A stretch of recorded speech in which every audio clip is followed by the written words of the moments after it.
Title: Abyss Unearthed, an artifact of alien dread. Dr. Eleanor Zadok's excavation site was a defiant act of curiosity carved into the sun-bleached desert. The relentless sun glared from above, casting its unblinking, scorching eye upon the happenings beneath.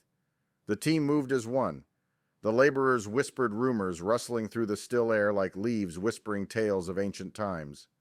There was a sense of foreboding that seemed to dance upon the wind, a specter of anticipation that gave even the seasoned archaeologist pause.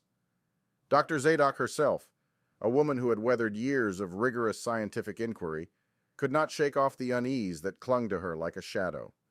Days of meticulous work turned into a haze of dust and strained muscles, each artifact more cryptic than the last, each discovery another puzzle piece to a story lost to time. Yet, as the cryptic dance of their work carried on, a sensation of looming dread wove its tendrils into their hearts, as though they were drawing ever closer to a revelation that could shake the very foundations of their understanding. The whispers among the laborers grew more insistent. Stories of ancient curses and forbidden knowledge passed around in hushed tones, each tale more fanciful than the last. The desert, once a stage for their enthusiastic search, began to take on an oppressive character, the howling winds sounding almost mournful and the heat feeling ever more like an unseen pressure pushing down on them. One afternoon, just as the sun began its descent, staining the sky with strokes of fire, the laborers stumbled upon something decidedly alien. The chatter ceased, the sight fell into an unnatural hush, and all eyes turned to the unearthed artifact, a grotesque blend of unfamiliar materials and geometries, a sight that gnawed at the edges of human comprehension. In the waning light of the day, the artifact lay at the center of the excavation site, an anomaly as unsettling as a dark star in the heart of the sun-baked desert, radiating an uncanny chill that seemed to seep into the very bones of those who stood in its presence. And as the sun fell away completely, surrendering the desert to the grip of the cold, starlit night, a transformation began.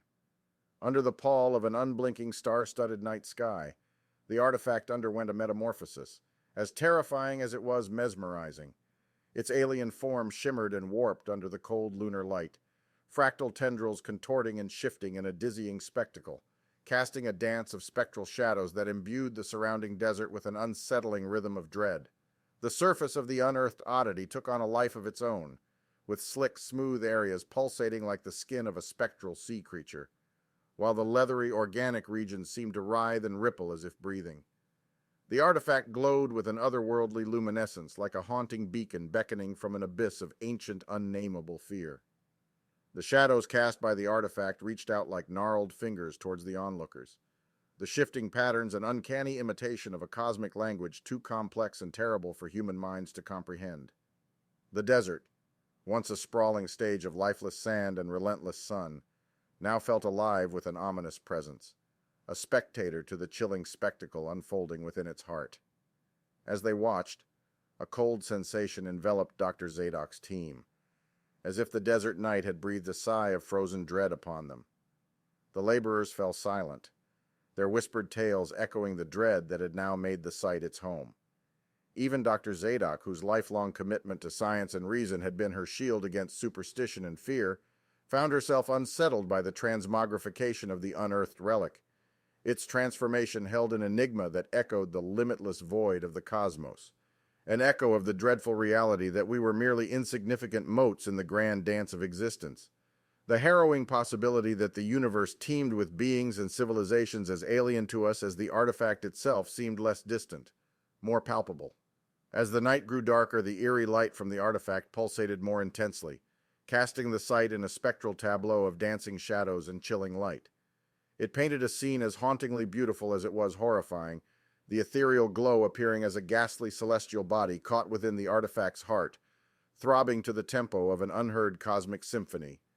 Engulfed by an ocean of dread, the team could only watch as their reality was gradually submerged by this terrifying revelation.